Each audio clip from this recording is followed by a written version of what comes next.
Can the capture of Dr.Aphra live up to the excitement that Darth Vader 20 had? Well, Darth Vader 21 is going to let you know.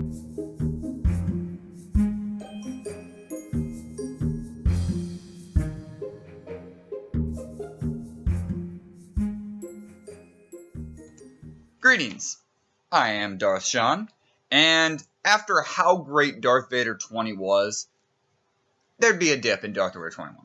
That was guaranteed.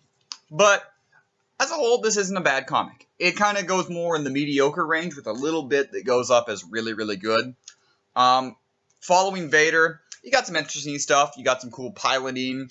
You got some interesting story of him tracking down Silo and the mad scientist creation that he has. So that kind of is just setting up for what will probably be a lot better and more battles and things going forward in the next couple of comics.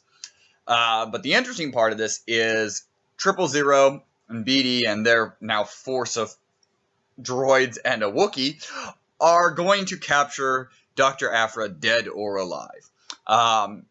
And they make war on this where Aphra is, and that stuff is really interesting. It's drawn really well. It's again, 000 has some of the best dialogue in this comic, and it's done really well. And that part of the comic really worked, and I think is building towards some more really interesting stuff, especially what they're going to do with Dr.Aphra going forward. As a whole, though, this comic, there wasn't a whole lot else in it. The art is still great. I feel like I say that every week, but the art's really, really good. I feel like it's not as good as last week because there was just not as many memorable panels as there were in number 20. That had just 3 or 4 just panels that just you wanted to stare at. You wanted to frame. They were so cool. But there's still really good art in this. Storytelling was pretty good in this one. I said Vader's just kind of there. He's doing a lot of stuff, but there's some good piloting stuff. Which anytime you get Vader in a TIE fighter and you get a couple pages of that, that's good stuff. And as usual, he's an exceptional pilot.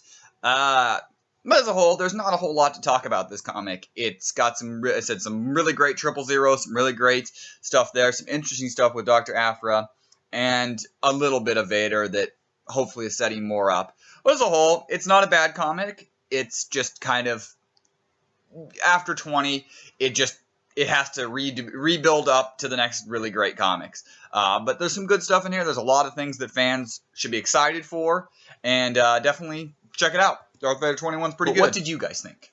Did you like number 21? Let me know in the comments below. And as always, I am Darth Shawn, and may the Force be with you. Always.